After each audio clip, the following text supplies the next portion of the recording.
عليكم ورحمة الله وبركاته.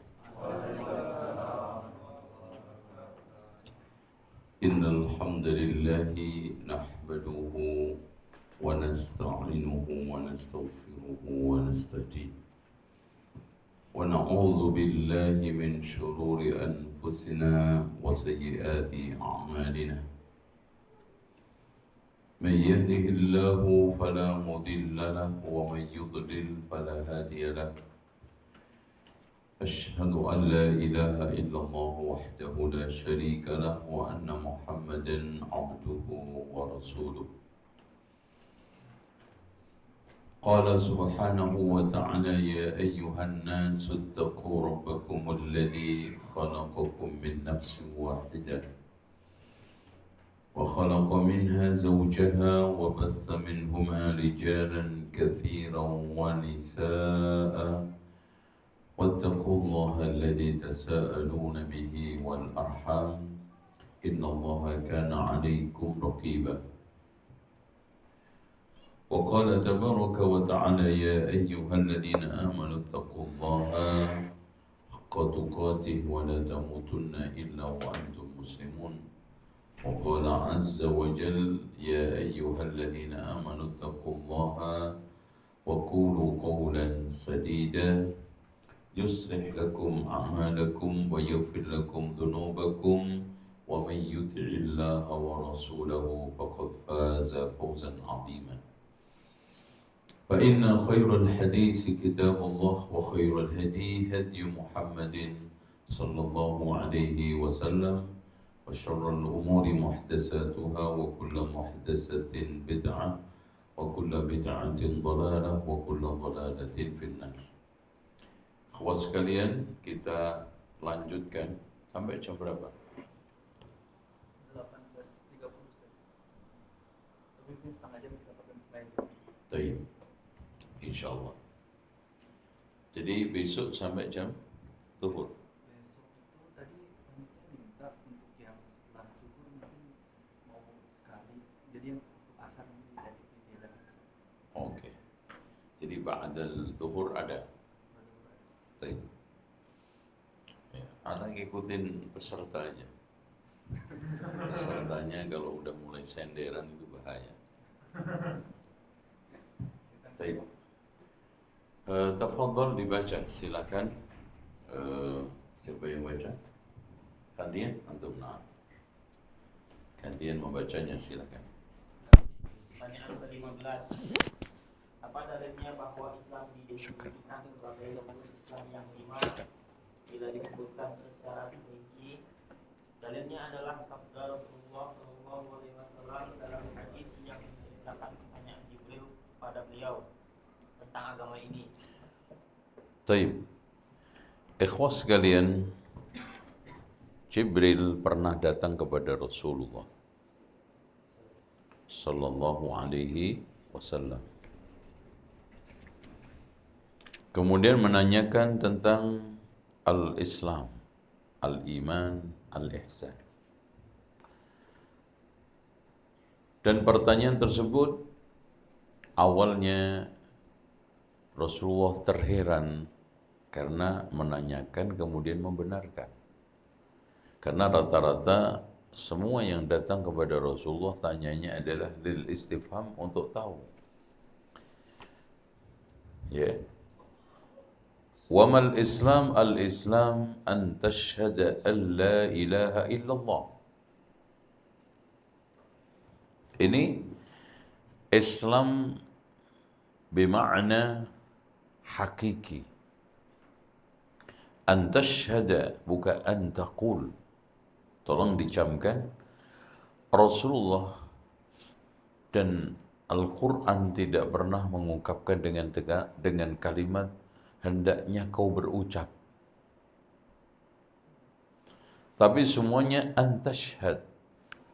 Dan kemarin asyahadah itu maknanya itu adalah al-i'lan, al-i'lam, al-itqan, al-ihkam.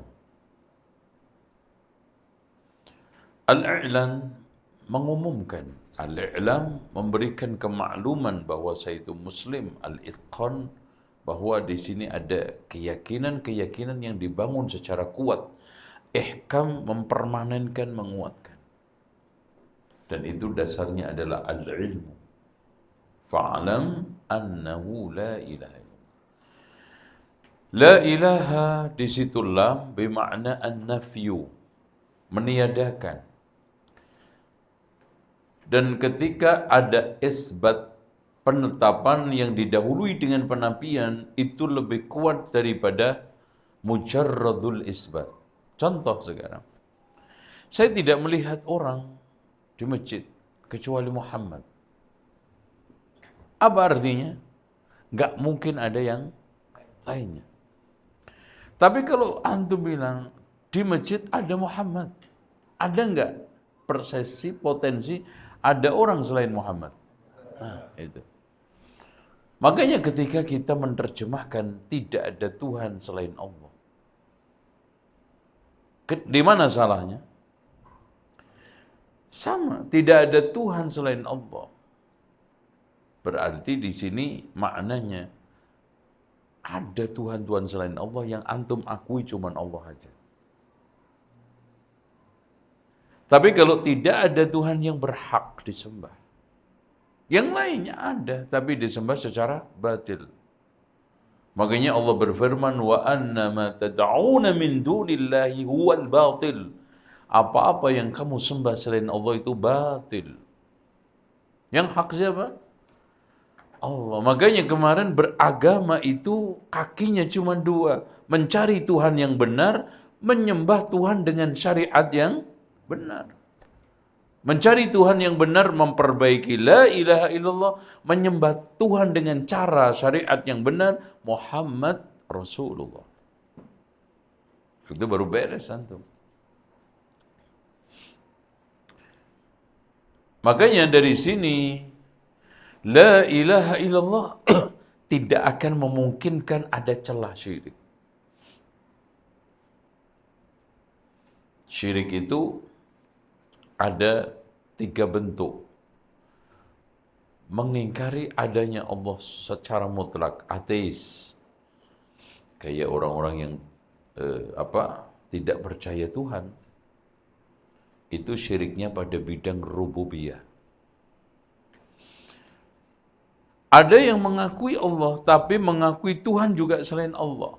Dan ini syirik yang paling besar. Makanya Rasulullah ketika ditanya, dosa besar paling besar itu apa wahai Rasulullah? Anta ja'ala lillahi niddan wa huwa khalaqaka. Kau jadikan tandingan dalam sesembahan bersama Allah padahal yang ciptakan Allah. Tuh. Yang kedua, antaqtula waladaka makhafata ayyat'ama ma'aka. Kamu membunuh anakmu takut memberi makan. Yang ketiga, wa antuzani bi khalilati jarika, kamu berzina dengan istri tetanggamu. Makanya Imam Ibnu Taimiyah mengatakan syirik yang paling besar adalah menjadikan tandingan bersama Allah. Pembunuhan yang besar, membunuh anak takut memberi makan. Zina yang paling besar adalah menzinai istri tetangga. Makanya dalam hadis Rasulullah, inni anhakum 'aniz zina. Saya larang kamu berzina. Wa antuzani bi 'ashri imra'atin ahwanu 'inda Allah Ta'ala min antuzani bi khalilati jarika. Aku larang berzina, tapi andaikan kamu berzina dengan 10 wanita, itu lebih ringan daripada kamu berzina dengan istri tetanggamu. Coba bandingannya 10-1. Karena apa? Pengkhianatan.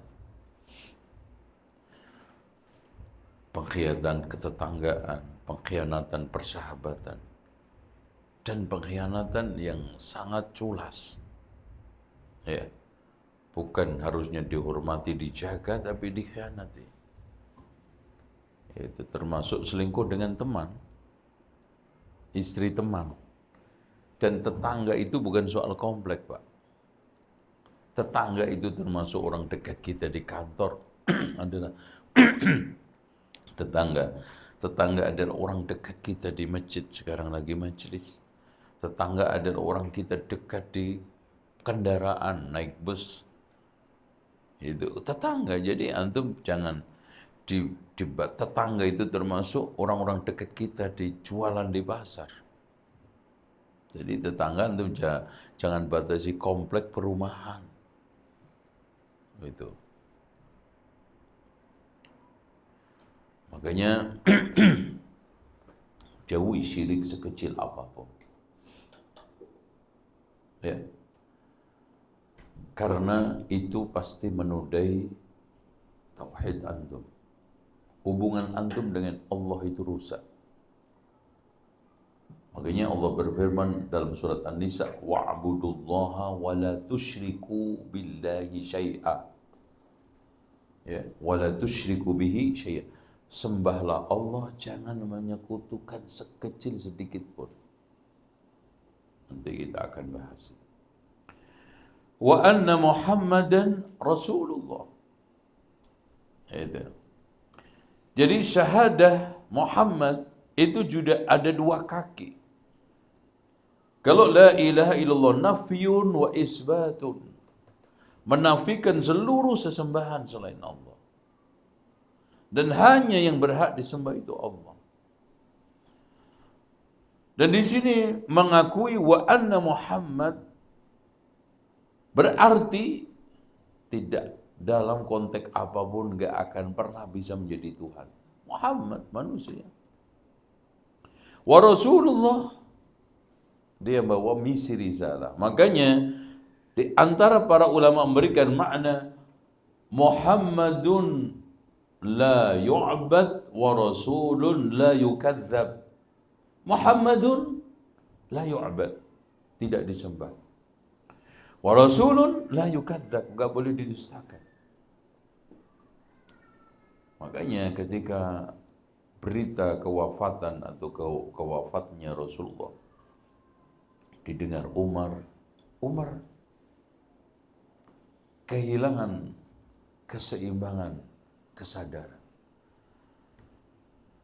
Akhirnya mengatakan sambil mengacung-acungkan pedang, siapa yang mengatakan Muhammad mati, saya bunuh. Langsung ditarik ke tangannya sama Abu Bakar, duduk Umar. Man kana ya'budullah fa innallaha hayyun wa man kana ya'budu Muhammadan fa inna Muhammadan qad mat.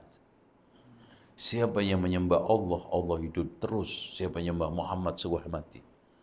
Kemudian beliau membacakan firman Allah, afa immata au qutilan qalabtum ala aqabikum. Apakah kalau sudah Nabi Muhammad itu wafat atau terbunuh kamu murtad? Lemeslah Umar, diletakkan. Menerima kenyataan bahwa Rasulullah, sang kekasihnya yang selama ini mendampingi hidup rohaninya, meneguhkan agamanya, menampakkan tauhid, menghilangkan kesyirikan di tengah jahiliyah, menghantarkan yukhrijuhum minadh-dhulumati ilan nur, wafat. Dan sejak itu Jibril sudah tidak mondar-mandir lagi ke Madinah. Makanya layak mereka untuk tidak sadarkan diri. Musibah paling besar yang ditimpa oleh umat Islam adalah wafatnya Nabi Rasulullah SAW. Karena itu termasuk di antara tanda kiamat. Itu wafatnya siapa? Nabi. Ya, karena orang yang dikagumi sosoknya secara zahir batin. Kasih sayangnya sangat dalam kepada umatnya. Kebaikannya mengalir seperti angin. Makanya Rasulullah ditegaskan kebaikan Rasulullah karihil mursalah, seperti angin bertiup. Antum lihat angin. Menimpa apa saja, enggak peduli. Enggak pilih-pilih. Kalau antum kan pilih-pilih. Itu. Janda dipilih yang 28 bukan 82. Nah, itu. Antum kalau mau berbuat baik itu jaga keikhlasan. Menimpa siapa aja. Karihil mursalah. Kemudian Allah mensifatinya sifat bukan abal-abal, bukan sifat diada-ada. Laqad ja'akum rasulun min anfusikum azizun 'alima 'anittum. Rasul itu paling terbebani dengan apa yang dirisaukan umatnya. Azizun 'alima 'anittum. Harisun 'alaikum, sangat perhatian untuk kebaikan kita. Mana ada antum punya tokoh seperti itu? Rata-rata tokoh kita, pemimpin kita, orang yang kita jadikan sekarang menjadi tetua itu cuek, nggak punya perhatian, nggak ada sensitivitasnya, nggak ada. Rasulullah azizun alima harisun alaikum bil mu'minina raufun rahim. Coba wafat, putus tiba-tiba, kebersamaan jihad terputus, halakoh-halakoh mengingatkan kebaikan hilang.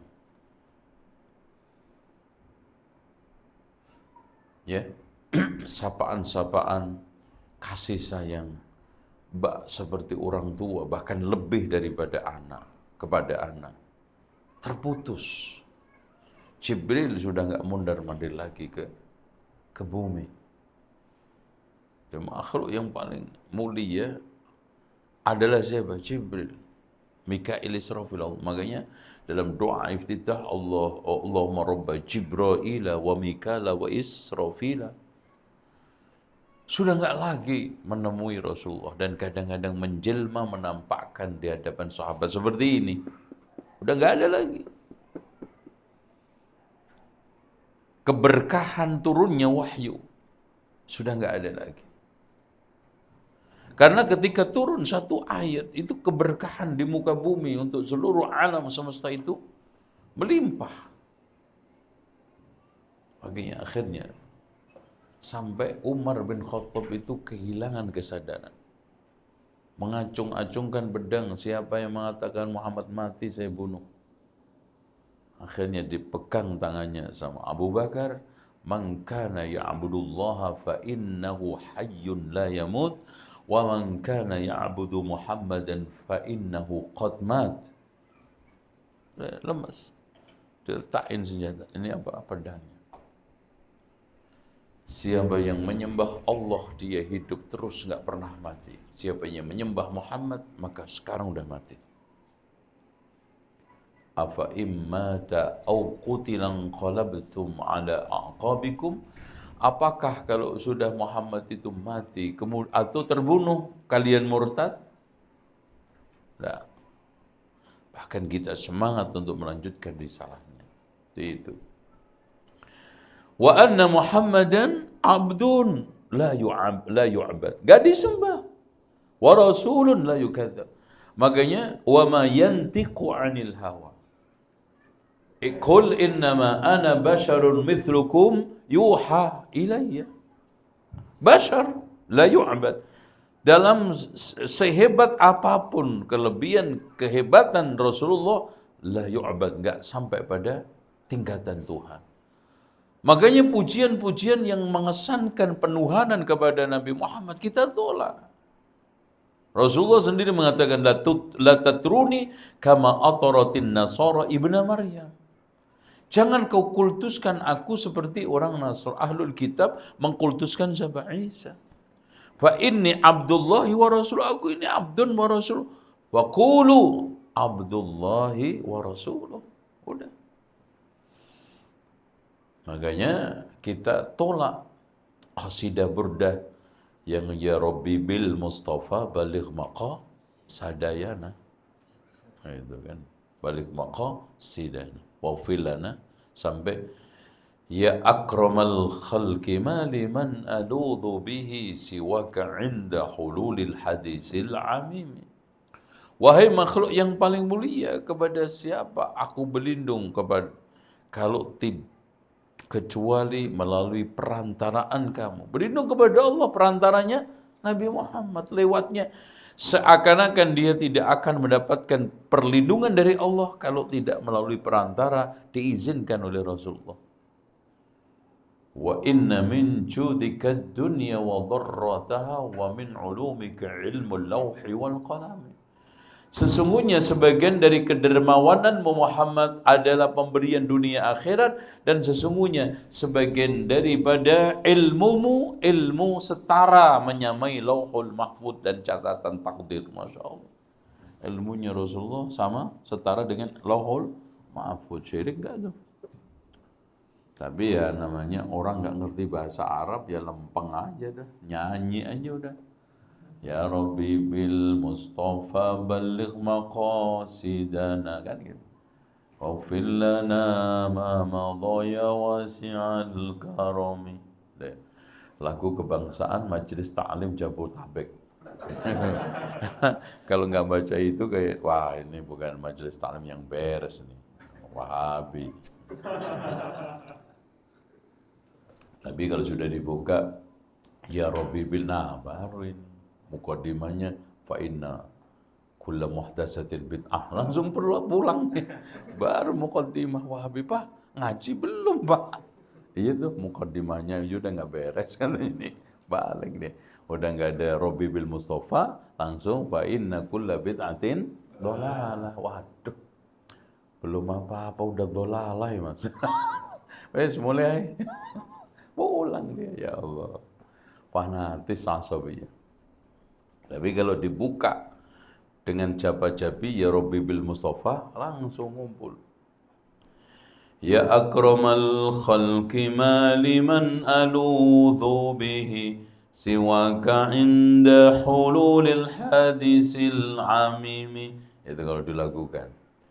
Ini bapak-bapak, ada lagu khusus ibu-ibu. Ya Rabbi bil Mustafa. Ini untuk kelas kiai. Nah, untuk remaja ya Rabbi bil Mustafa bali maqasidan. Nah, itu nge-rap. Itu ya. Ya Rabbi bil Mustafa itu makanya Masya Allah ya. Dulu kalau sudah baca berjanji tiba itu udah saingan cari lagu-lagu yang paling ngetop gitu kan gitu. Tapi tetap yang dibaca itu ya Rabbi bil itu udah. Nah, seperti itu. Kita cuman asyik dengan lagunya, asyik dengan nada-nadanya, tapi tak tahu maknanya, hancur bareng-bareng. Ya sama aja, ada sebagian orang nyetel lagu Magedir di masjid. Padahal Magedir itu lagu Bata Hati. Magedir itu. Magedir wish dambi ana Magedir. Itu kan ceritanya ada seorang perempuan yang diputus cinta, diputus hubungannya oleh pacarnya namanya Magedir. Itu. Terus akhirnya apa? Patah hati. Akhirnya, ya Magedir, wis dambi ana. Apa dosa saya? Kamu putuskan hubunganku seperti sesakit ini saat apa? Cinta mulai mengembang. Nah, kan dia. Ya, Magedir wis dambi ana Magedir. Wis ini Magedir. Itu dilakukan di masjid. Magedir ya qalbal hana. Aku sudah mulai menerima kamu, kehadiran kamu. Cintamu sudah mulai tumbuh kembang di dalam hatiku. Akhirnya sulit untuk berpisah denganmu. Pada saat itu kau putuskan cintamu. Nah, oh, Masya Allah itu. Dilakukan di masjid. Tapi kan yang penting Arab. Ada kok orang nyimpan Arab, majalah Arab porno di sini. Wah, kualat Mas. Padahal majalah porno. Majalah porno di Mesir bahasanya apa? Ya Arab. Di Bahrain Arab. Di Emirat Arab. Enggak semua Arab itu terus antum simpen. Wah, kualat nih Arab. Aduh, wis parah. Makanya, dan itu terjadi di mana-mana. Karena saya dulu hafal lagu Magedir, kenapa Pak? Ceritanya itu lulus pesantren madrasah aliyah negeri itu diwajibkan nyetor lagu. Parah sih. Lagu apa tuh, parah banget itu kan.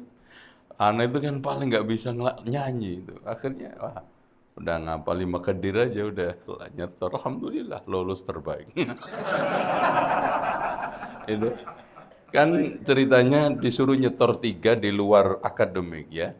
Nyetor jadi pemimpin tahlilan, alhamdulillah lolos itu, komlot itu. Terus nyetor yasin ya, yasinan juga lancar tanpa putus. Katanya kiai yang ngetes, wah kamu nanti kalau tahlilan berkatnya gede deh. Amin Pak Kiai kan. Terus setelah itu di kelas ya, untuk di kelas itu kan pondoknya 2, kelasnya 1, nyetor lagu-lagu Padang Pasir, astagfirullah. Waduh parah banget itu. Itu makanya masih ingat itu. Itu ceritanya ya. Jadi anak bukan ngapalin kemarin enggak, dulu ya. Itu. Wa tuqimus shalah. Ini Pak. Allah menghadirkan dan Rasulullah menghadirkan sholat itu semua iqamah. Menegakkan. Jadi sholat itu bukan yang penting asal tertunaikan, antum sekarang sholat. Tuh. Makanya kita berdoa, Rabbi ja'alni muqimas salati wa min dhurriyyati Rabbana wa taqabbal du'a. Ya Allah, jadikanlah aku bersama anak cucuku penegak sholat. Makanya antum sering membaca doa ini supaya anak cucu antum jadi soleh solehah, menegakkan sholat dimanapun. Karena maknanya menegakkan itu apa? Ya rukunnya, syaratnya, sunnah-sunnahnya termasuk khusyuknya. Makanya Imam Ibnu Qayyim membagi tingkatan orang sholat itu menjadi 5. Tingkatan yang paling rendah adalah orang yang sholat mendolimi sholatnya. Rukunnya rusak, syaratnya nggak lengkap, khusyuknya hilang apalagi. Ya zalim, wudu asal. Sholat kadang-kadang udah kaos oblong Pak tidur. Udah gitu belakangnya ada topeng Banaspati itu. Lidahnya yang panjang, ya Allah. Antum ini udah sholatnya nggak khusyuk, pakai kaos oblong, ganggu yang belakang. Itu yakin yang di belakangnya merem-merem itu. Coba. Ya, ada kadang-kadang dibikin tulisan aneh-aneh. Makanya kalau antum masuk masjid, pakai baju yang biasa. Jangan memancing. Rasulullah aja pernah sholat menghadap namarik. Itu. Yaitu apa? Orden yang berwarna-warni. Apa kata Rasulullah SAW? Anzi'uha. Keser. Fa innaha kadat antulhini anis sholat. Hampir-hampir memalingkan aku dari sholat. Itu. Apalagi warna-warni yang sekarang mencolok, menggoda atau memalingkan pandangan. Tuh. Kemudian tingkatan yang kedua agak sedikit naik, yaitu orang sholat tapi kecurian sholatnya. Jadi sholat syaratnya lengkap, rukunnya, tapi hatinya dicuri oleh setan. Pergi. Ya.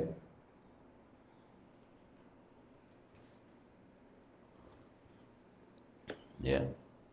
Kadang-kadang pergi ke kantor. Dia sholat di Jepang itu bisa nyampe Jepara loh Pak. Hati itu. Allah. Ada yang sholat merencanakan mudik lengkap. Allah. Dari takbiratul ihram, rukuk, sujud sampai salam itu balik lagi ke Jepang. Ya. Ya Allah, salat. Makanya wasta'inu bis-sabri was-shalah fa innaha lakabiratun illa 'alal khashiin. Berat. Salat itu berat. Nah, tingkatan yang ketiga adalah orang salat lagi jihad.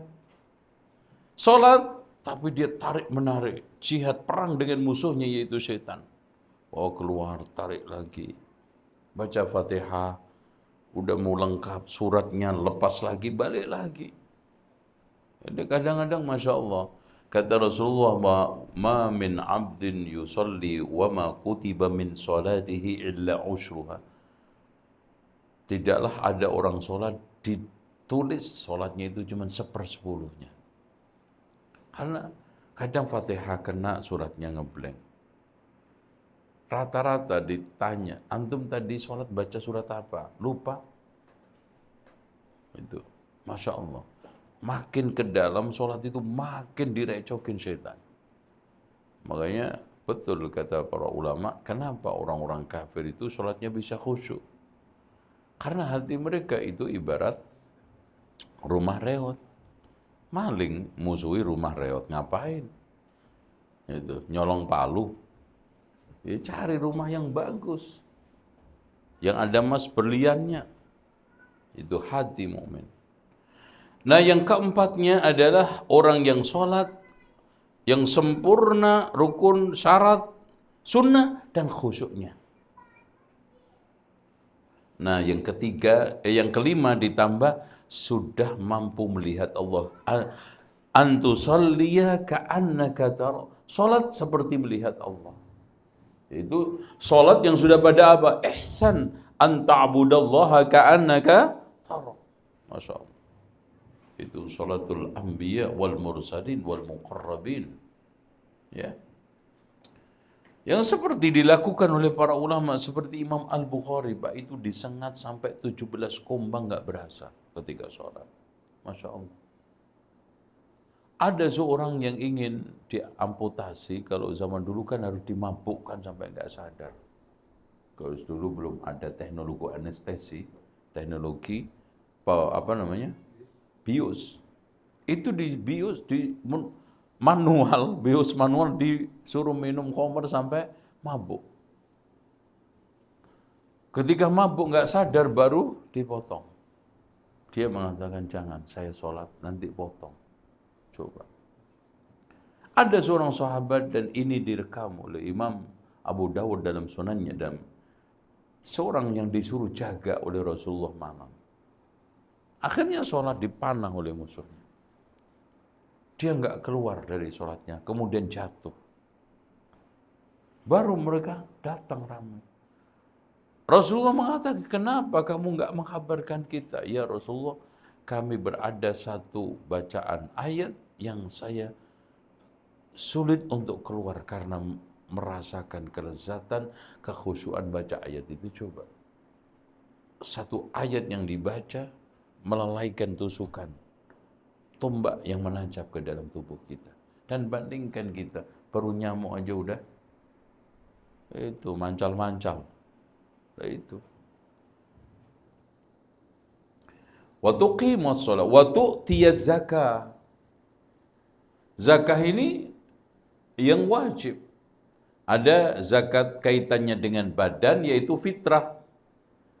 Ada zakat kaitannya dengan mal, yaitu apa? Zakat mal. Yang 5 itu. Makanya kalau kita ditanya, Pak, saya sedang umroh, zakatnya di mana? Ya di badan antum di mana? Boleh nggak bayar di Indonesia? Abdolnya di tempat badan antum ada. Antum di Jepang, ya bayar di Jepang. Karena zakat badan. Nah, zakat mal adanya di harta antum di mana? Summa turaddu ala fuqaraihim, dibalikkan kepada orang fakir miskinnya. Tuh. Waktu tiyaz zakah. Ada zakat pertama adalah adz-dzahabu wal fiddah, termasuk uang, emas perak. Zakat kedua dagang. Zakat ketiga tanaman. Zakat keempat hewan. Zakat kelima rikas. Udah. Nah, adapun guliran sebagian orang bahwa ada zakat profesi, Pak.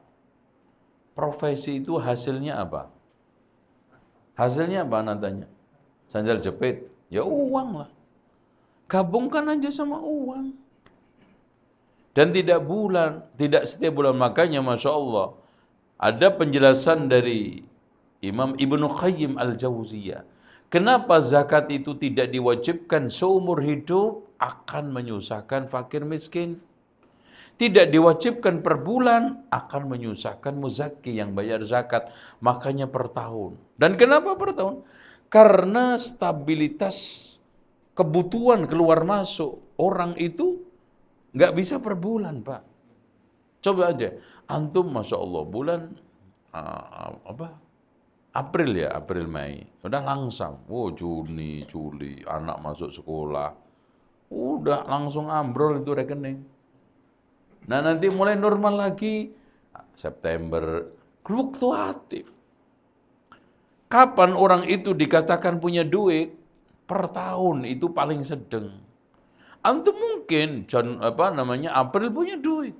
Nanti kebutuhan melorot lagi, hilang keluar masuk. Dan zakat itu Pak, diwajibkan ketika antum punya uang. Yang dimana antum stabil keluar masuknya. Jangan antum sekarang bayar zakat terus dikasih zakat lagi karena miskin. Itu. Makanya masalah pemasukan otomatis yang saya itu paling nggak setuju. Pemotongan zakat profesi gaji itu otomatis itu nggak setuju. Kenapa? Dengan gaji yang antum prediksi 7 juta ini orang wajib zakat. Kenapa? Kalau 7 kali 12 berapa? Berapa? 94. Udah wajib belum? Sekarang Mas berapa Mas? 2 juta kali 85 berapa sekarang? 100? Oh belum ya. Dari 15 juta. 15 juta kali 12 berapa? 140. Masih belum juga. Gaji 15 juta belum wajib zakat Pak ternyata. 20 coba. 20 kali? 200? Oke, 20. Orang yang gajinya 20 juta langsung dipotong zakat profesi. Bener nggak? Karena diwajib dihitung-hitung 200. Berapa? 200 berapa tadi? Dan nisab ada berapa? 170 berapa? 76. Oke. Ini orang yang gajinya 20 juta. Memang otomatis wajib zakat enggak? Lihat kebutuhannya. Istrinya jam 4. Kasih 5, anaknya 17. Miskin enggak? Perlu dikasih zakat itu. Ada orang yang gajinya mungkin 20 juta. Hidup bujangan sendirian. Bahkan kebutuhannya disuplai dari orang tuanya. Gajinya utuh. Wajib tuh zakat. Gitu loh Pak. Jadi lihat pengeluarannya. Makanya kalau di definisi fakir miskin itu akan apa? Miskin ialah orang yang pemasukannya dengan pengeluarannya lebih besar pengeluarannya dari pemasukannya. Itu kan masalah soal pengeluaran pemasukan. Kalau fakir adalah apa? Mereka yang memang tidak bisa menegakkan kebutuhan hidup secara normal. Ya, nggak ada pemasukan aja, nggak jelas. Itu perbedaan fakir miskin. Tapi perbedaan fakir miskin ini soal kaitannya seperti kemarin Pak, Islam, iman, ihsan. Sama dengan itu. Sama dengan perbedaan ikhlas sama tulus. Perbedaan juga antara banyak masalah-masalah yang ketika kumpul maknanya beda. Ketika kita pisah maknanya sama. Islam ya iman ya ihsan. Tulus ya ikhlas. Ya gitu ya, wallahu a'lam. Wa anta suma Ramadan. Ya, puasa Ramadan. Artinya apa? Ini rukun Islam. Makanya antum meskipun di sini tetap puasa. Dan antum di sini ujian. Jadi kalau waktu siangnya pendek, antum ikut Jepang. Waktunya panjang ikut Indonesia. Itu enggak boleh. Ada sebagian ya masih lumayan. Di orang-orang Indonesia yang hidup di Eropa, kan itu ada siang itu bisa lebih daripada 15 jam. Nah, ketika itu puasanya ikut Indonesia. Buka masih asar. Anehnya ketika bulan Januari dan Desember, Januari, Februari itu siang itu cuma 4 jam, Pak. Makanya kalau kajian taraweh Ramadan Januari Februari itu enak itu. Sholat, taraweh, ceramah, tidur itu masih belum sahur aja. Itu masih panjang, habis sholat aja juga masih panjang lagi. Itu. Antum tetap ikut di sana karena antum itu kalau sudah mengikuti, insya Allah biasa.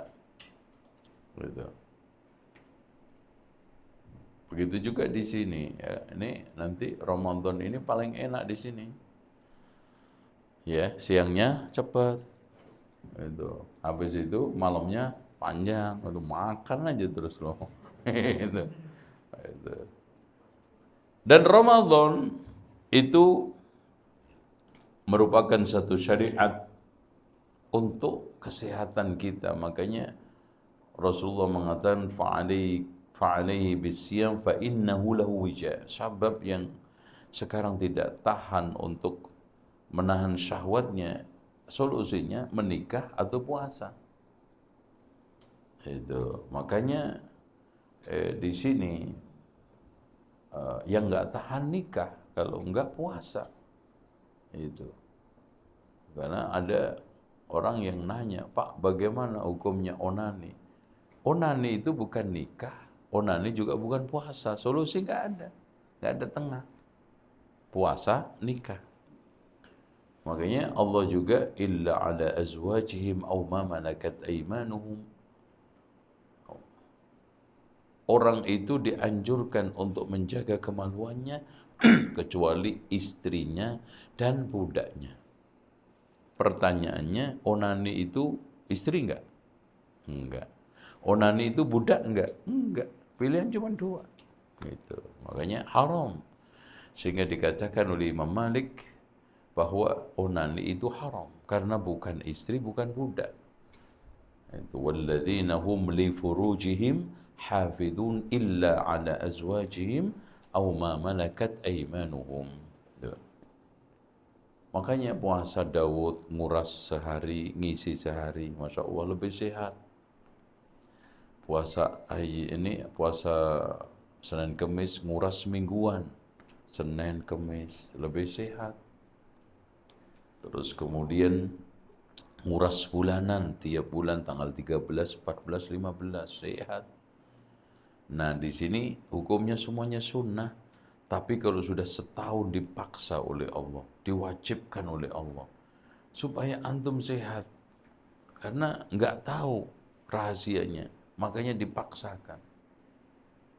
Dan betul, subhanallah, ketika pengosongan pada perut, ya, penumpukan makanan, minuman, zat kimia, macam-macam, bahkan mungkin obat-obatan. Ini kalau tidak terjadi fasting terapi, itu akan menumpuk dan menjadi penyakit. Gitu. Makanya ketika itu dikuras, maka pertama pada usus perut ini terjadi pembaruan sel.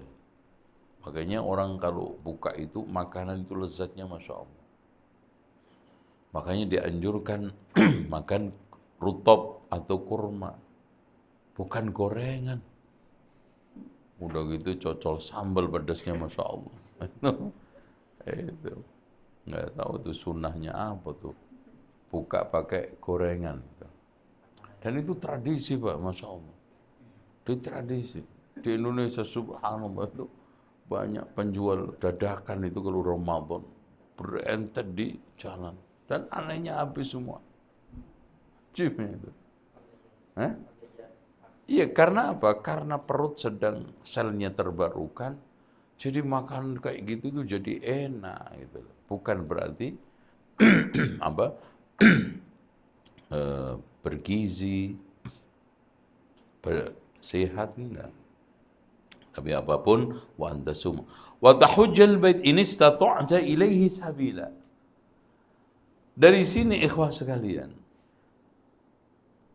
haji itu digantungkan Allah istita'ah, kemampuan. Ila yaumil qiyamah. Makanya Rasulullah mengatakan umrah masuk ke haji itu ila yaumil qiyamah.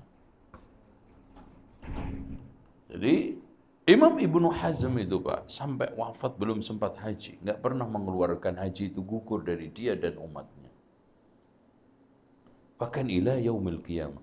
Walillahi 'alan nasi hajjul baiti man istata'a, meskipun nunggu 50 tahun, 100 tahun, nggak apa-apa.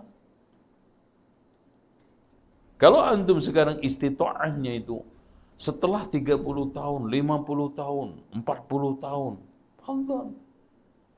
Karena Allah menghadirkan dan Rasul menghadirkan dengan kalimat mutlak. Walillahi 'alan nasi hajjul baiti man istata'a. Sampai kapan? Ilal maut ila yaumil qiyamah. Wallahu a'lam bishawab. Dan masing-masing ada hikmahnya. Kalau syahadat itu pembebasan diri seseorang dari perbudakan manusia kepada manusia hanya kepada Allah. Wa tuqimus shalah, utamanya adalah salat, tanha 'anil fahsya'i wal munkar, mencegah perbuatan keji dan mungkar. Makanya siapa yang salat tidak bisa mencegah perbuatan keji mungkar, sia-sia salatnya. Dan puasa adalah terapi. Itu untuk melatih kesabaran, untuk menekan tensi syahwat. Itu utamanya hikmah daripada puasa. Dan haji yang bukan tidak lain adalah berkumpulnya umat di dalam rangka untuk apa? Ibadah kepada Allah, seakan kita dikembalikan seluruh dunia kepada satu, yaitu Allah di mahsyar. Apalagi ketika saat wukuf hanya pakaian selai putih, memberikan makna kita itu hanya milik Allah. Makanya Allah membanggakan orang-orang yang wukuf ini bi Arafah, min ahli Arafah ja'uni thu'than ghubra. Mereka datang dalam keadaan lusuh, lecek, dan compang-camping. Rambutnya awut-awutan. Ya. Akhirnya apa? Allah berikan semua yang diharapkan, yang diminta. Itu haji 15.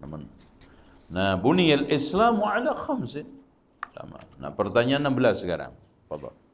Pertanyaan ke-16. Di mana posisi dua kalimat syahadat dalam agama ini? Seorang hamba hanya bisa masuk ke dalam agama ini dengan dua kalimat tersebut. Allah Ta'ala berfirman, yang disebut orang-orang yang benar mukmin hanyalah orang-orang yang beriman kepada Allah dan Rasulnya Muhammad. Ya. Ini memberikan satu penegasan, innamal mu'minuna alladzina amanu billah, dengan syahadah. Wa rasulihi Muhammad Rasulullah. Billah la ilaha illallah. Wa rasuli Muhammad Rasulullah. Makanya syahadat ini dijadikan kalimat untuk masuk. Setelahnya untuk proses. Itu. Makanya Islam itu ada ibaratnya ada output, ada input, ada proses. Insya Allah. Inputnya apa? La ilaha illallah Muhammad Rasulullah. Berproses dengan apa? 3 amalan. Harta diwakili zakat, badan diwakili sholat.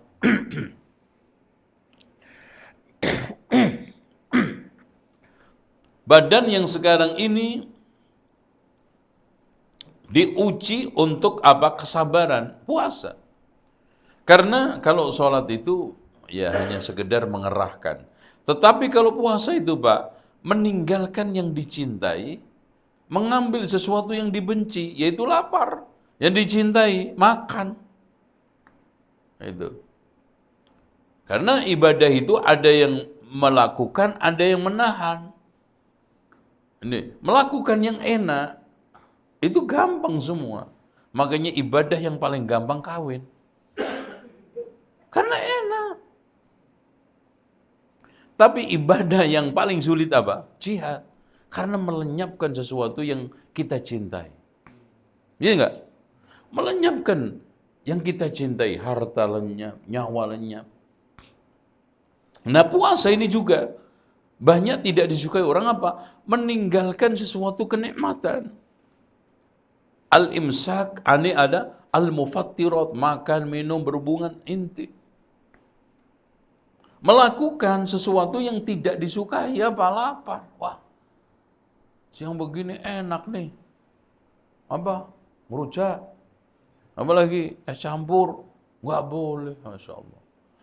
Nek jari wong Jawa Timur, apa mas? Luwak mangan koro. Awak kok diploro. Udah jangan puasa. Wah, itu. Karena apa? Menahan sesuatu yang yang disukai, melakukan sesuatu yang tidak disukai. Nah, haji ngumpulkan semuanya, ya harta, ya badan, semuanya. Akhirnya outcome.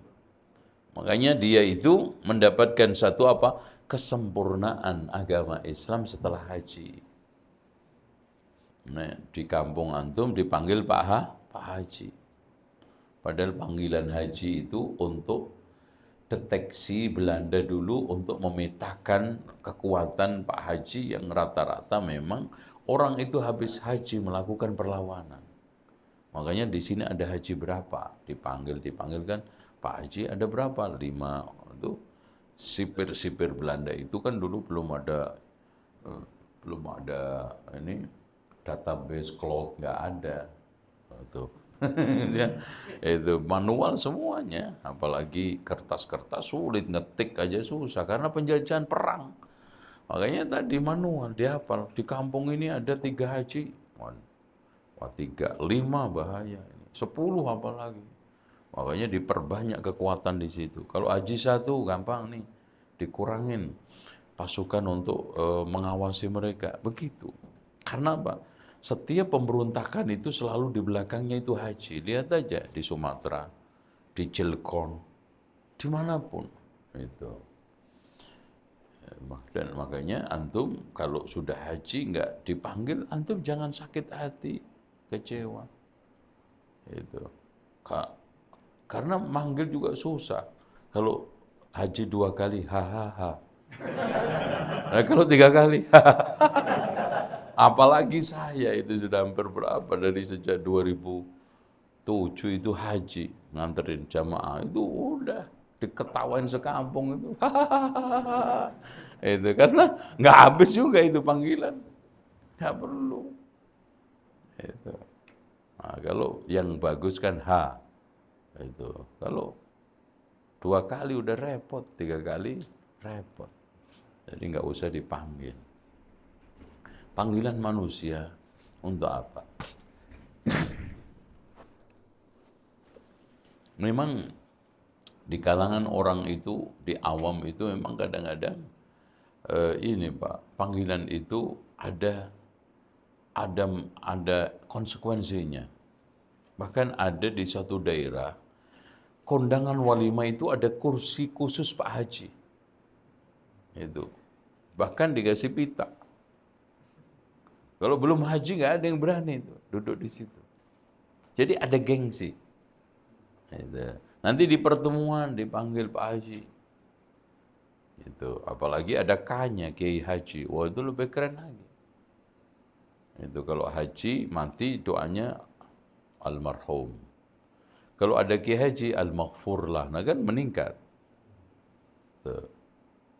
Disitulah sehingga panggilan-panggilan itu sampai hari ini itu menjadi suatu hal yang selalu timbul tenggelam. Gitu. Saya punya bukunya tentang penelitian seorang cendekiawan yang meneliti kenapa panggilan haji itu muncul. Ternyata ada sebabnya tadi itu politik India Belanda pada umat Islam di Indonesia, bukunya itu. Taib, ada lagi ini di dunia Islam Innamal mu'minuna alladhina amanu billahi wa rasulihi thumma lam yartabu wajahadu bi amwalihim wa anfusihim fi sabilillah. Itu lihat. Jadi ikhwah sekalian, Islam itu enggak mungkin enggak ada konsekuensinya. Wajahadu bi amwalihim wa anfusihim, harta. Jadi antum memenangkan Islam itu tidak cukup dengan badan, tidak cukup dengan nyawa. Tidak cukup juga hanya dengan harta, bahkan bi amwalihim wa anfusihim fi sabilillah. Dan umat-umat lain itu seperti itu, Pak. Ya coba aja antum perang-perang yang dilakukan oleh orang-orang non-muslim. Kenapa negaranya kecil tapi bisa kuat bertahan? Karena mereka punya kekuatan untuk infak, untuk membantu, mengeluarkan dana. Padahal dia salah, dia membela dalam keburukan, apalagi kita di dalam kebaikan. Makanya innakum ta'lamuna fa innahum ya'lamuna kama ta'lamun walakinnakum tarjuna minallahi ma la yarjun. Sesungguhnya kalian bila sakit perih di dalam membela Islam, mereka juga sakit, Pak. Masuk keluar hutan di Papua, digigit nyamuk malaria, mati. Tapi kamu berharap surga, mereka tidak. Nah, harusnya kan kita lebih semangat, toh? Ya enggak? Begitu. Kenapa mereka lebih semangat? Antum longkro, letoy. Ulaika humus sadiqun. Tanda kejujuran seorang di dalam beragama adalah mengorbankan harta dan jiwa untuk sabilillah, untuk Islam. Umirtu an uqatilan nas hatta yashhadu an la ilaha illallah wa anna Muhammadar Rasulullah. Saya diperintahkan oleh Allah untuk memerangi manusia hatta yashhad. Ini dijadikan alat oleh sebagian fobia Islam. Islam itu tukang perang. Ikhwan, di sini yang ngomong siapa? Rasulullah. Rasulullah sebagai apa? Sebagai pemimpin umat terdepan pada saat itu. Dan menjadi penentu. Bahkan setelahnya itu khalifah, namanya apa? Pengganti di dalam kepemimpinan. Ya wajar, Pak. Makanya prinsip ahli sunnah wal jamaah al-jihadu madin ila yaumil qiyamah ma'al imam barran au fajira. Jihad perang itu terus sampai hari kiamat bersama pemimpin yang baik dan yang buruk. Yang sekarang soleh maupun yang jahat. Artinya sama pemimpin. Kita tidak langsung perang-perang gitu aja. Membunuh, ngebom. Itu Rasulullah kok yang mengatakan inna umirtu siapa? Rasulullah. An uqatilan nas hatta yashhadu an la ilaha illallah wa anna Muhammadan Rasulullah. Makanya di sini di dalam meneguhkan tauhid, di dalam meneguhkan la ilaha illallah, seorang muslim harus berkorban zahir batin, harta, jiwa raga. Enggak, Islam itu hilang. Sekarang nomor 17 coba dibaca. Pertanyaan 17. Apa dalil syahadat la ilaha illallah? Firman Allah Ta'ala, Allah menyatakan bahwa tidak ada Tuhan selain Dia. Allah yang menegakkan keadilan. Demikian pula para malaikat dan orang berilmu. Tidak ada Tuhan selain Dia yang Maha Perkasa lagi Maha Bijaksana. Al-Imran 18. Taib, syahid, Masya Allah. Coba Pak, Allah bersaksi. Nah, nggak main-main ini. Jadi syahid Allah berarti apa? Allah mensejajarkan dirinya, malaikat dan ulul ilmi di dalam syahadah. Pak, rahasianya kenapa? Mas, kalau antum ingin menerima kebenaran tauhid, ragunya di mana? Allah sudah menjadi saksi, malaikat sudah menjadi saksi, dan di kalangan manusia tertinggi siapa? Ulul ilmi, ulama. Jadi celotehan orang-orang selain itu apalagi awam perlu didengar. Tidak perlu. Oh, syahidallah, Allah sudah meneguhkan kebenaran la ilaha illallah. Malaikat juga sudah meneguhkan kebenaran la ilaha illallah. Manusia yang terdepan menjadi pemimpin agama siapa? Ulama, ulul ilmi qa'iman bil qisti, yang sekarang menegakkan keadilan sudah menyatakan la ilaha illallah. Penolakan selain itu perlu antum dengar. Perlu antum pertimbangkan. Perlu antum sekarang ini jadikan sebagai dasar. Rendah banget. Karena yang menjadi pedoman menentukan hak dan batil, 3 itu sudah cukup.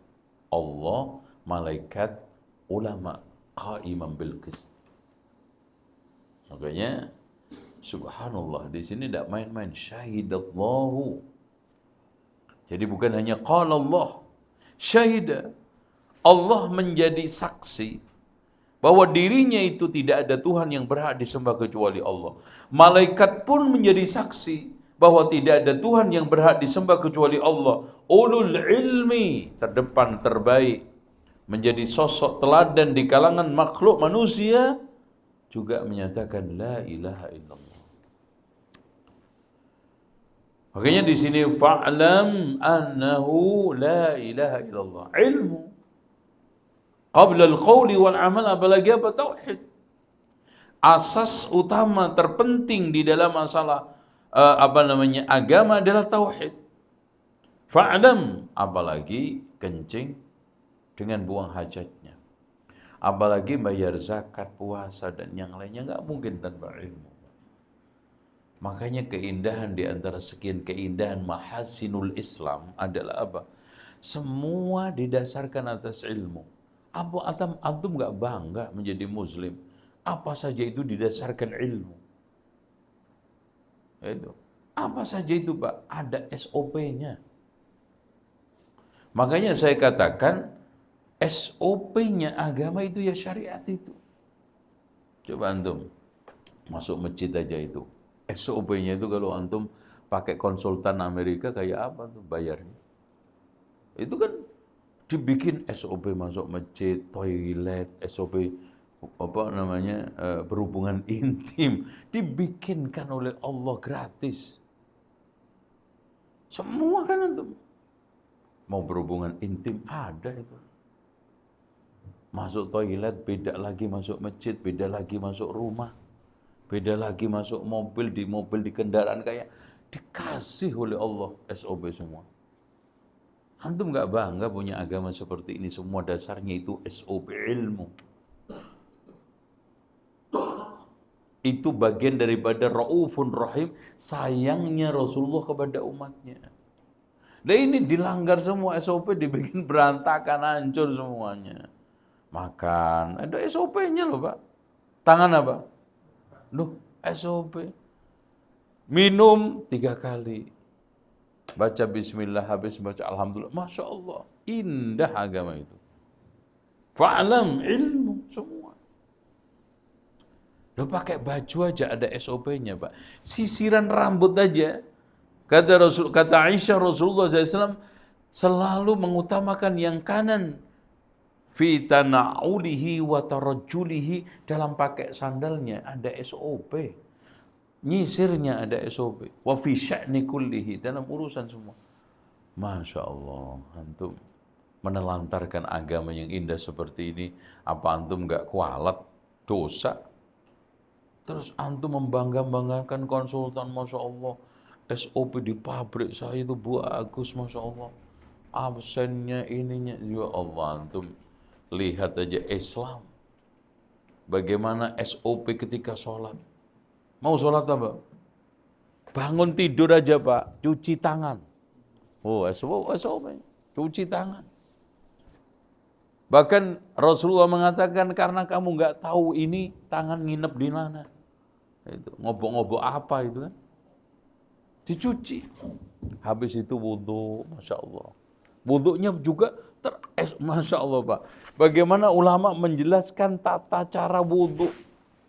Wallahi itu konsultan manapun gak bisa. Runutannya tata cara wudhu itu Satu buku itu lengkap. Apalagi sifat sholat Nabi, lengkap. Dari mulai takbiratul ikhram sampai salam. Kita tinggal ngambil, Pak, tinggal sami'na wa ata'na. Coba kalau antum bikin kayak begitu, pakai konsultan bayar berapa miliar antum. Dan itu untuk kebaikan rohani kita, dunia akhirat kita. Itu baru sholat. Wah, apalagi sekarang haji, khudu anni manasikakum. Bagaimana SOP manasik haji dari awal sampai akhir itu, Masya Allah. Belum lagi zakat. Tata cara untuk bayar zakat, hitungannya, nisabnya. Subhanallah. Tuh, Masya Allah. Sampai tampilan tubuh kita, Pak, itu dikasih oleh Allah supaya kita tampil gentleman. Kasih jenggot, suruh melihara, kumis dicukur, pakaian agak di atas mata kaki supaya nggak kotor. Subhanallah, antum bangga nggak dengan Islam seperti itu? Duh. Coba kuku dipotong. Subhanallah, semua dikasih. Antum kalau mempelajari Islam, Pak, wallahi mereka itu hanya gengsi mengakui kebenaran Islam, apalagi konsultan. Anak aja membikinkan SOP untuk fashion 30 di Saudi, itu berapa triliun bayarnya, berapa tahun membuatnya. Padahal untuk urusan duniawi tok.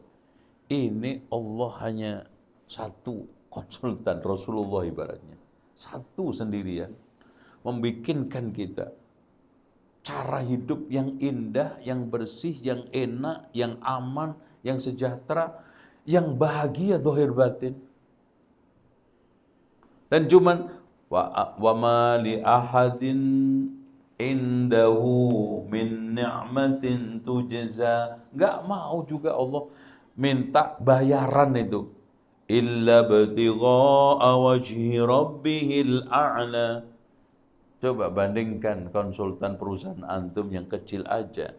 Pak, kemarin saya bayar konsultan untuk menata yayasan Renstra. Itu membayar ratusan juta. Ini Allah wa ma li ahadin indahu min ni'matin tujza.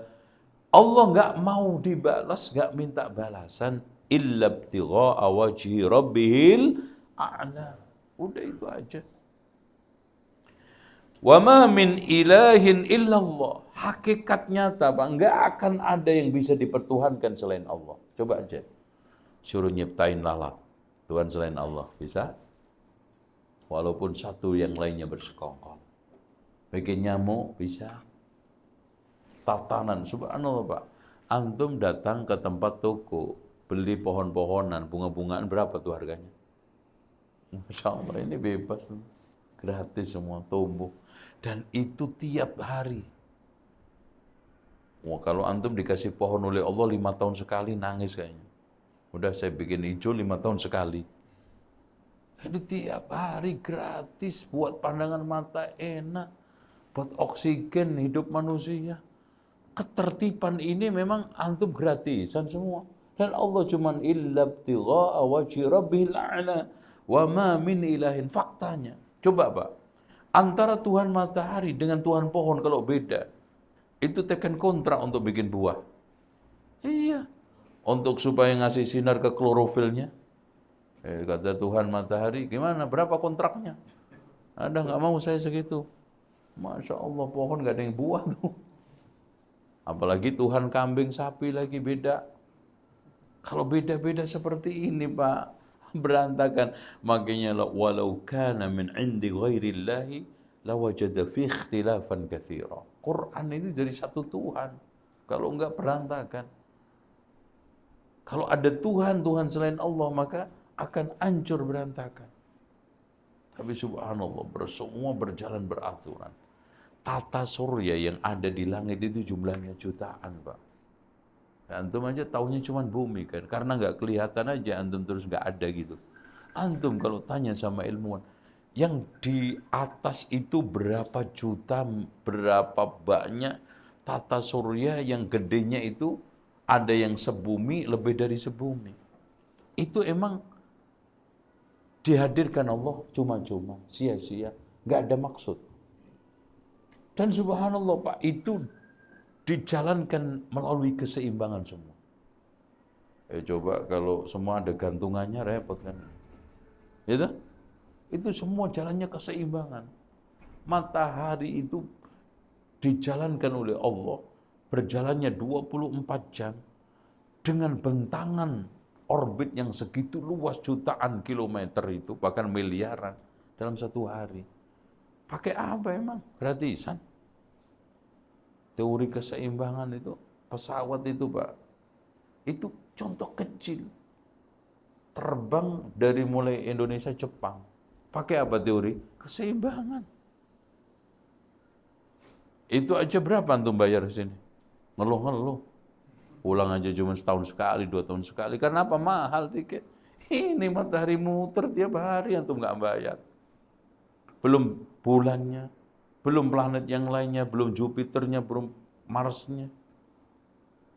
Gratisan Pak. Ayah sabul insanu ayyutraka sudah. Apa manusia begini menyangka dibiarkan sia-sia, nggak disuruh, nggak dilarang, nggak diperintah, nggak dilarang. Mustahil. Makanya mattakhadallahu min walad wa ma kana ma'ahu min ilahin lam yalid wa lam yulad. Dan ini semua Allah lakukan sendirian. Makanya di sini Pak, kenapa Allah itu nggak terima disyirikkan, disekutukan? Kenapa Pak? Rahasianya. Saya menciptakan manusia, makhluk alam semesta sendirian, mengatur alam sendirian. Giliran balas jasa, syukur berduaan. Terima? Ibaratnya gini loh Pak. Antum selama dari kandungan, bayi sampai gede, orang tua antum sendirian membesarkan antum, didik antum. Giliran antum gede, mapan, mau balas jasa, mau baikin orang tua, tetangga diikutin. Tuh, kirim juga dari Jepang. Marah tuh orang tua antum, kurang ajar loh. Yang nyusuin siapa? Kok tetangga diikut-ikutin, dikirimin, dibaikin? Enggak terima. Apalagi Allah. Makanya Allah itu paling, makanya nanti ketika di hari kiamat, di hadapan orang-orang musyrik, ditawari untuk melakukan sesuatu. Ya Allah, betul ya Allah, apapun kalau seandainya kau balikkan aku ke dunia, aku akan melakukan semua yang kau perintahkan. Apa kata Allah? Qad amartukum ahwan min dalika wa akhadtum alaika min Adam alla tusyrik bi illa asyrakta bi. Dulu aku telah tuntut kamu lebih ringan dari semua ini kalau kamu mau lakukan apa? Aku hanya nuntut kamu jangan menyekutukan aku. Tapi kamu juga bandel, nyekutukan juga. Makanya ada kadang nanya, Pak, penemu lampu pijar itu siapa? Edison. Penemu sound horeg. Ya. Itu muslim apa kafir? Ini yang ada penemu lampu pijar. Kafir. Oke, kafir ateis. Antum kalau saya katakan kafir masuk neraka, rela nggak antum terima? Tapi kan jasanya Masya Allah Pak, kita ngaji pakai lampu juga. Dan bahkan dipakai seluruh dunia, Masya Allah jariahnya. Gitu. Kenapa?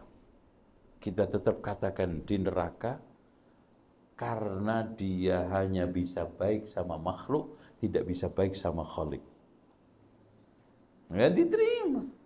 Karena yang dituntut Allah itu duluan baik sama Allah, baik sama Khalik. Karena asas, sumber dari segala kebaikan. Kebaikan kita di dunia. Antum nggak bisa berbuat baik sama Khalik, hanya bisa berbuat baik sama makhluk, yang nggak diterima. Kebaikan itu anta'budullah wa la tusyriku bihi syai'a. Itu paham tuh? Oke. Sekarang qul law kana ma'ahu aliyatun kama yaquluna idzal labtaghaw ila dzil arsy sabila. Andaikan ada Tuhan-Tuhan bersama Allah, ya, maka dia akan cari wasilah untuk datang ke langit aras dengan Tuhan-Tuhan yang ada itu. Makanya Imran bin Husain ya, Imran anaknya, Imran ibn Husain. Husain bin Imran ya, apa? Husain bin Imran apa? Saya coba Pak.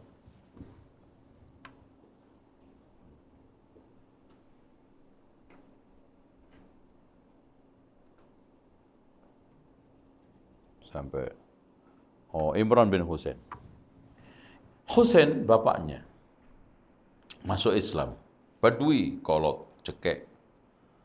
Dan dia itu hidup berdasarkan naluri, nggak ada pendidikan.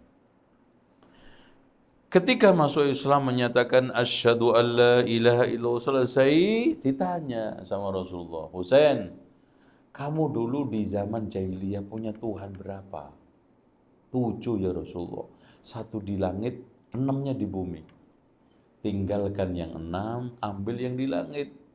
Itu. Jadi ngakui bahwa Tuhan yang benar itu cuma di atas. Makanya orang kufar Quraisy yang diperangi oleh Rasulullah, wala in sa'altahum man khalaqas samawati wal ard, kalau kamu bertanya siapa mereka yang menciptakan langit dan bumi, la yaqulunna Allah, dia akan menjawab Allah. Tadi itu fakta. Tuhan-Tuhan selain Allah bisa ngapain? Menciptakan? Nggak bisa. Makanya kenapa Allah itu banyak mengkaitkan sembahan dengan ciptaan. Contoh, ya ayyuhan nasu ubudullaha alladhi, ya ayyuhan nasu ubudu rabbakumul ladzi khalaqakum. Wahai manusia, sembahlah Rabbmu yang menciptakan. Jadi seakan-akan Allah mengatakan secara implisit, jangan coba-coba menyembah Tuhan yang tidak mampu membuktikan ciptaan. Tantang aja Tuhan selain Allah bisa bikin apa. Masya Allah. Ditantang paling rendah lalat. Iya, apalagi bandeng. Lalat aja kecil. Nggak bisa. Itu, bikin pantatnya lalat memang gampang. Dan subhanallah ternyata ada rahasia besar. Kenapa Allah menghadirkan 5 serangga di Quran? Apa? Lalat. 2 semut. 3 nyamuk. 4 lebah. 5 laba-laba. Karena Masya Allah mengandung keajaiban ayat. Lalat ternyata 1. Makhluk yang paling bersih dan bening. Meskipun orang ini ke skincare tiap hari, kalah tuh lalat masih. Bening. Kenapa? Karena di kakinya itu ada kuas yang mampu untuk membersihkan. Jangankan kotoran, baunya pun bisa hilang. Makanya antum lihat, lalat kalau habis nyepret di kotoran antum naik ke daun. Nah itu begini-begini. Membersihkan. Tuh. Terus kemudian yang kedua, mampu mengipaskan sayapnya dalam 1 menit 500 kali. Makanya dia itu nggak pernah berhenti. Begini terus. 3, sayapnya 1 ada racun, 1-nya penawar. Makanya Rasulullah suruh nyelupin. Habis celup diangkat, jangan dudek. Siapa yang nyuruh? Dicicap. Kenapa? Supaya netralisir gitu. Terus diminum nggak apa-apa. Antum jangan sekarang, gila atau cici. Antum kalau pakai perasaan nggak akan bisa mengamal. Apalagi antum minum kencing unta. Obat Rasulullah minum. Ya, anak minum bolak-balik. Nggak ada masalah. Itu. Lah antum aja disuruh minum kencing sendiri sama terapis Cina, mau tuh. Padahal nggak ada perintah dalil. Ini ada dalilnya. Bahkan obat. Gitu. Nyamuk dihadirkan Allah sebagai perumpamaan orang yang mencintai dunia, makan sampai kenyang, nggak bisa terbang, mati. Digepuk yang digigit kan, mati. Makanya kalau makan sedang-sedang aja. Jangan kayak nyamuk, kekenyangan nggak bisa terbang, mati. Tawon, Masya Allah, makhluk perumpamaan paling bersih sebagai seorang mukmin. Itu memberi tapi tidak pernah nuntut. Semua menghadirkan manfaat. Apa yang nggak manfaat? Dan Masya Allah Pak, kenapa punya propolis untuk melindungi serangga yang mau makan madunya? Kecuali antum nggak bisa dilindungi. Ini propolis aja timplok. Katanya. Katanya si tawon, aduh urusan sama makhluk satu ini udah nyerah aja deh. Kalau sama tokek masih, tokek nggak berani Pak. Cicak makanya nggak berani makan tuh, karena ada propolis pahit. Tuh. Terus kemudian cara untuk membuat wadahnya tawon dibikin segi 6 supaya muatnya banyak. Dan tawon itu kata Imam Ibnu Qayyim. Jadi ini sama sepenjelasan saya ambil dari kitab ini Syifa'ul Alil. Itu gak bisa punya dua pemimpin. Jadi kalau ada ratu lebah, lebih dari satu, dua tiganya dimasukkan ke dalam kerangkeng. Supaya mereka nggak protes, dikasih jelly, madu terbaiknya. Yang memimpin cuma satu. Yaitu apa? Ratu lebah tadi satu. Dan dia ini ratu lebah nggak bisa kena bau-bau yang nggak sedap. Dia bisa minggat. Makanya setiap tawon itu kalau masuk ke sarang selalu cuci. Kaki cuci ini, takut bau, nanti ratunya marah. Terus kemudian antum lihat, kalau tawon mau masuk ini kan selalu cari kalau di kampung padasan. Tuh cucupnya netes-netes itu dia nyuci masuk. Nah kalau sudah marah dia pergi ke tempat pohon yang paling tertinggi. Supaya untuk menaklukkan lagi sang ratu lebah ini, semua tawon-tawon terutama petani memberikan bunga harum semerbak wangi, diletakkan di kaki-kakinya. Itu kan suka ada serbuk di kakinya. Itu untuk dikasihkan ke ratunya supaya betah. Kalau minggat ngerayu lagi. Nggak mau dia. Itu. Ini kehidupan lebah. Serba bersih, serba ini. Apalagi ada lebah ngerokok, nggak mungkin. Apalagi minum alkohol. Mantap. Ada yang nyasar, katanya si tawon, aduh cari madu susah banget. Udah deh, ambil alkohol. Itu mendem semua. Dan Pak tawon itu punya kemampuan untuk bisa mendeteksi rumahnya dalam jarak 3 kilo. Makanya nyari itu sampai 3 kilo, balik lagi nggak nyasar. Walaupun antum letakin ratusan sarang, nggak ada yang nyasar. Wah keliru, antum bingung, mana rumah gue? Enggak, tahu dia. Kemampuan dari Allah. Itu. Dan di dalam Al-Quran Allah hadirkan lebah itu, Masya Allah antum ini. Jadi supaya anak hadirkan ayat-ayat tanda kekuasaan biar antum nggak meremehkan nikmat Allah gitu loh Pak. So, di sini banyak. Itu antum melihat surat ayat tentang lebah. Nah, nanti madu yang paling baik mana? Ya. Jadi ada madu paling baik, ada madu paling jelek, bahkan ada madu pembunuh. Itu istri kedua. Nah itu. Iya. Wah itu bahaya itu. Madu hidup itu. Ya. Antum lihat di dalam firman Allah surat An-Nahl, surat madu. Nahl itu tawon ya. Wa auha rabbuka ilan nahli anittakhidhi minal jibali. Makanya madu terbaik nomor 1 gunung. Itu. Jadi Allah memberikan wahyu kepada tawon-tawon itu supaya membuat rumah-rumah sarang di gunung. Gunung nomor 1 gunung. Karena pertama, bukit itu paling kalau nggak hujan embun, jadi selalu ada air. Kemudian yang kedua tanamannya selalu bagus, bunga-bunganya. Makanya antum cek aja, kopi itu makin tinggi datarannya makin bagus.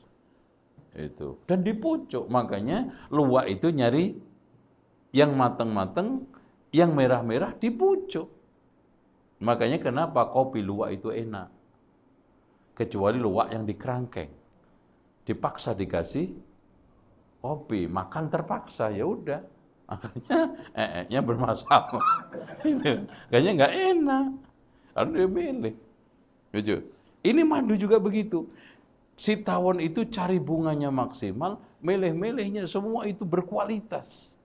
Makanya enak. Minal jibali buyuta. Terus yang kedua madu yang bagus wa minas syajar yang di pohon-pohon karena dia dekat dengan bunga. Wa mimma ya'rishuna baru yang kita bikin sendiri. Rumah-rumah ya kita bikin di dekat rumah kita. Jadi rumah tawon itu ada 3 jenis. Ada di gunung, ada di pohon, ada yang kita bikin. Ya'rishun, kadang-kadang di rumah itu kan bikin. Atau kita bikin kotaknya. Wa mimma ya'rishun. Tuh ya, antum.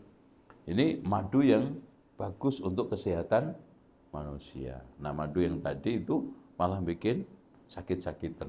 Itu kan gitu.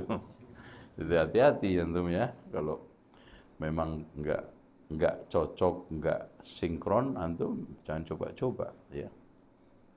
Itu kata orang satu aja cukup walaupun dikatakan cemen. Udah, enggak apa-apa. Ada lagi yang ini bacain lagi, silakan.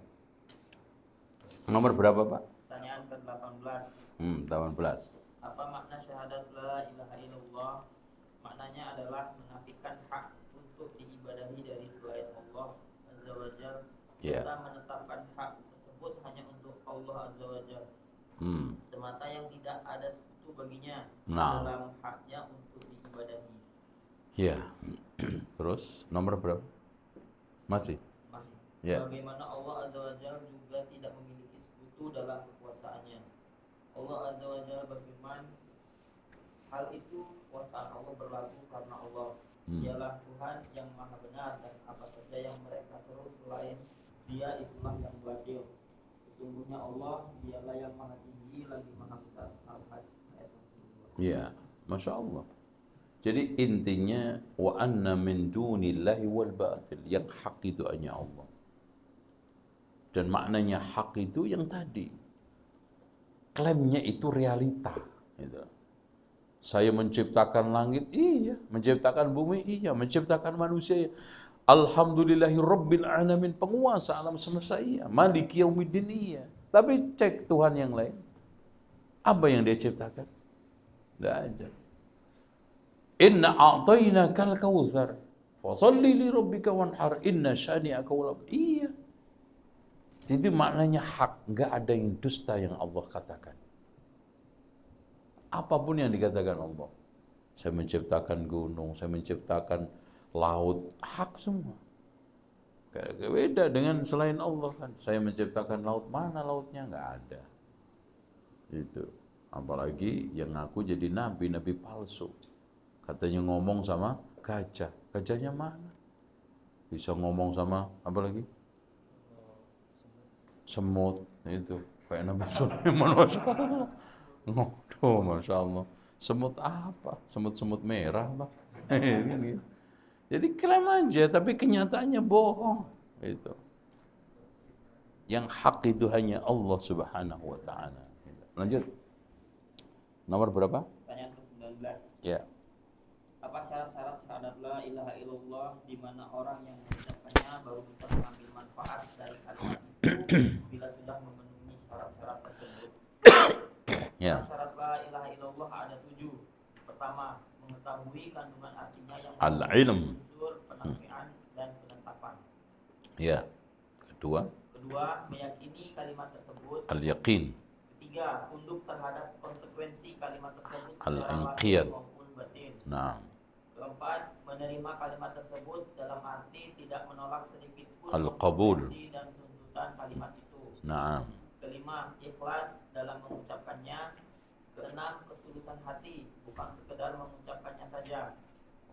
Ketujuh, mencintai kalimat tersebut dan mencintai orang-orang yang mengucapkannya, bersikap loyal dan bersikap antipati demi kalimat tersebut. Baik, cukup. InsyaAllah 20. Mudah-mudahan besok kita bisa 10. Intinya minimal syarat 7 ini nanti kita jelaskan satu persatu. Yang merupakan syurutu syahadah la ilaha illallah. Itu ya. Al-ilmu al-munafi lil jahli. Ilmu yang menafikan kebodohan. Itu. Wal inqiyad, wal qabul dan seterusnya, wal yaqin dan sampai al mahabbah. Baik. Mungkin ada yang tanya 10 menit, silahkan. Ada apa? Ya Pak, silakan. Mengenai takut kepada Allah. Nah, tadi salah satunya itu membunuh anak. Apabila mencari keadilan, atau termasuk pembunuhan. Di sana ada mengatur apa mencegah. Kalau mencegah itu yang dilarang. Terus tujuannya pun ada dua. Khasyatul imlak, takut miskin, atau demi pertimbangan-pertimbangan kesehatan. Kalau takut miskin nggak boleh, karena Allah menghadirkan dua ayat yang ini dua-duanya, Masya Allah, nggak bisa ngilang. Untuk orang yang miskin, wala taqtulu awladakum min imlaq. Jangan kamu membunuh anakmu karena miskin, karena udah miskin. Yang kedua, wala taqtulu awladakum khasyatal imlaq. Jangan membunuh anakmu takut miskin karena masih punya duit kaya, takut. Dua-duanya nggak boleh.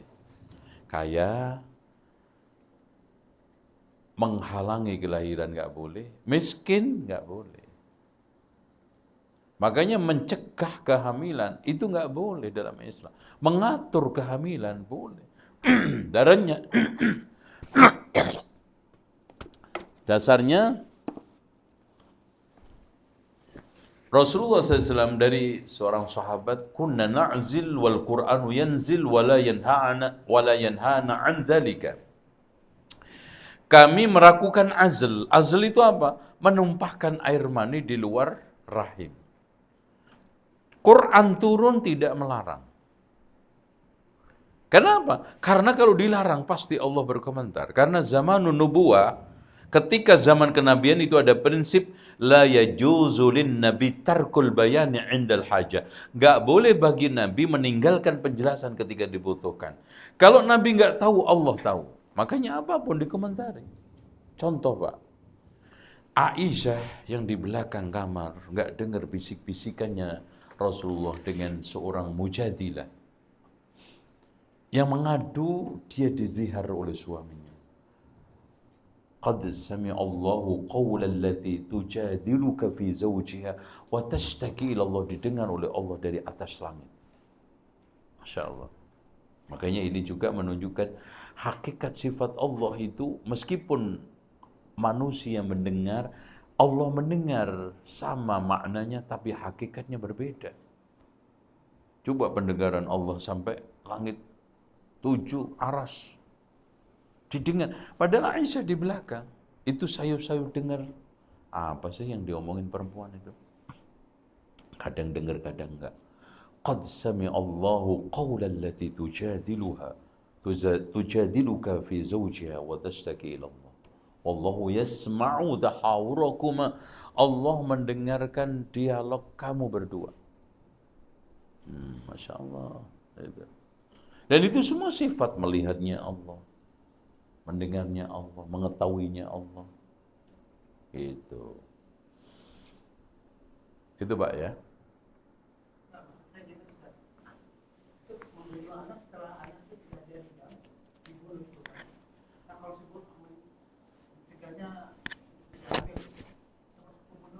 Nah, kalau membunuh ini sudah lain soal Pak. Itu sudah berat. Maksudnya di sini pembunuhan yang paling besar. Kenapa? Karena Pak, membunuh anak alias tidak mau punya anak, mencegah anak, itu pembunuhan manusia karena kelestariannya habis. Kalau membunuh, maaf ya, walaupun itu dosa, membunuh seorang dengan seorang, selesai orang itu.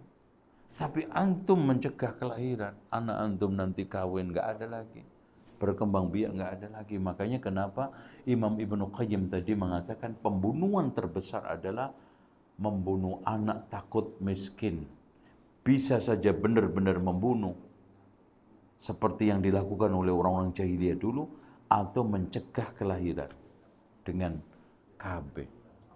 Makanya prinsip dulu yang bagus di Indonesia itu, saya itu senang 2 anak lebih baik.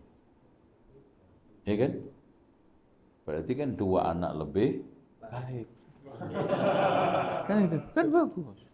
2 anak lebih baik. Ya tergantung komanya antum pindah di mana. Ya, tapi kalau saya membaca 2 anak lebih baik. Gitu. Nah, itu. Jadi sebaiknya tidak menggunakan kontrasepsi. Ya antum lepas takdir Allah akan maka Rasulullah tidaklah ada jiwa yang dihendaki oleh Allah lahir, pasti akan lahir. Itu dengan kehendak Allah, Pak, apapun Pak akan terjadi. Itu Masya Allah. Tapi kalau antum pertimbangan kesehatan istri antum, berarti kan gitu, nggak apa-apa. Itu. Yang lucu istrinya di KB kawin lagi mana tuh? Aneh tuh. Kalau antum sudah istri antum pertama udah lancar, ya udah cukup. Itu namanya suatu paradok gitu loh. Nikah pengen kalau turunan, dicegah kawin lagi. Maksudnya apa antum? Itu berarti di sini tujuannya melenceng. Gitu. Iya. Tadi udah dibilang pertanyaan terakhir, Ustaz. Tapi ini sekarang nih, orang zaman sekarang ini banyak yang mereka melahirkan pada saat muda 2, 3, 4 anak. Kemudian setelah itu mereka tutup kandungan istilahnya. Ada dalam kedokteran begitu. Apa ini halal atau haram? Makanya tadi ini mencegah itu haram. Yang boleh itu mengatur. Diatur waktunya, jaraknya. Karena subhanallah, apa yang baik buat kita itu Pak, hanya sementara parsial. Coba aja, mereka menganggap ledakan penduduk itu bahaya, mencegah kehamilan itu bagus. Tapi ternyata di mana-mana terjadi krisis seks alias terjadi banyak di negara-negara yang awalnya maju, mundur karena kekurangan penduduk. No kan? Dia nggak tahu jangka panjang Allah, ilmunya Allah, kemauan Allah. Dia punya ilmu yang cekak, kemauan yang pendek, diterapkan sebagai bentuk yang kayak mengganti wahyu Allah, mengganti kehendak Allah, hancur kehidupan manusia. Nggak mungkin Pak, Allah yang punya bumi, Allah yang punya rezeki, Allah yang punya makhluk, menghadirkan makhluk kelebihan itu kelebihan dasarnya siapa? Allah salah melakukan. Berarti Allah salah ini. Wah bahaya. Allah sekarang yang menciptakan kita. Awalnya nggak ada manusia ini. Terus diadakan. Bumi awalnya nggak ada, diadakan oleh Allah, diciptakan Allah. Kemudian Allah hadirkan macan, terus apa lagi? Singa, sapi, dan yang lainnya. Punya maksud nggak? Punya. Manusia punya maksud nggak? Punya. Lihat aja Pak. Ini bukan manusia aja. Kenapa ayam dibikin oleh Allah lebih mudah berkembang biak daripada kambing? Kambing lebih mudah daripada sapi. Karena dibutuhkan manusia. Makin banyak dibutuhkan manusia, makin Allah mudahkan rezeki. Makanya sampai hari ini dipaksa-paksa kayak apa? Penggunaan manusia terhadap ayam lebih apa? Lebih banyak, lebih populer daripada kambing. Kambing lebih banyak daripada sapi. Makanya sekali lahir 1. Sapi nggak bisa 3. Kambing bisa 2, 3. Itu lihat, Allah. Begitu juga kenapa Allah itu menghadirkan manusia itu banyak. Ini lahir, ada maksud. Sampai ila ayyarisallahu al-ardha wa man 'alaiha. Sampai Allah mewarisi bumi ini tutup kiamat. Itu. Nah kita yang ilmunya cekak, wah kayaknya bagusnya dibatasin. Bagusnya saya punya anak sekian. Bagusnya saya cuma sekian. Bagus kata siapa antum? Sekarang negara-negara mengeluh, beberapa negara mengeluh nggak punya manusia produktif. Bagus di mana? Malah dikasih subsidi besar-besaran yang bisa lahir. Bagusnya di mana kalau gitu? Dan anehnya dari sekalian target yang ramai cuma di Indonesia. Kenapa? Indonesia itu manusia produktif paling banyak. Banyak, Masya Allah. Di mana-mana ada. Itu. Ya. Makanya melimpah. Tinggal bagaimana, makanya problematika sekarang yang dihadapi oleh negara-negara maju maupun berkembang adalah 5. Peningkatan kualitas SDM. Bukan masalah ledakan penduduk, bukan. Kedua, masalah kemiskinan pengangguran. Ketiga, masalah ketimpangan ekonomi dan sosial. Akibat tekanan krisis global dan COVID. Itu. Nah, kemudian yang keempat adalah radikalisme dan intoleran. Kelima, disharmonis yang akibat dari segregasi dan polarisasi sosial politik dan masyarakat. Itu. Keterbelahan di tengah masyarakat itu tinggi, itu problem yang harus diselesaikan.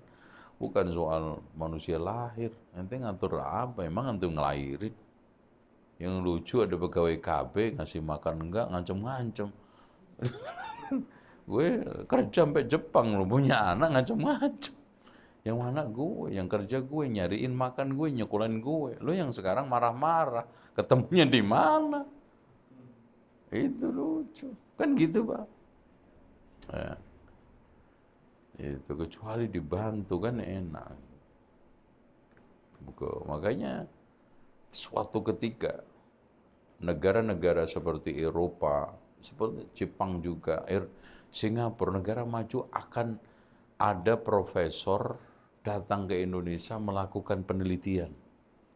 Kenapa orang Indonesia itu banyak manusia produktif? Kenapa orang Islam itu bisa punya anak banyak? Itu. Sementara non-Muslim sulit punya anak. Itu nanti ada penelitian. Itu. Nanti yang dipakai sampling antum semua nih. Sampling penelitian nanti. Itu insya Allah. Lihat aja nanti anak yang ngomong ini. Cukup ya. Subhanakallahumma wa bihamdika asyhadu an la ilaha illa anta astaghfiruka wa atubu ilaik. Wa sallallahu ala Muhammadin wa ala ali Muhammad walhamdulillahi rabbil alamin. Wassalamualaikum warahmatullahi wabarakatuh.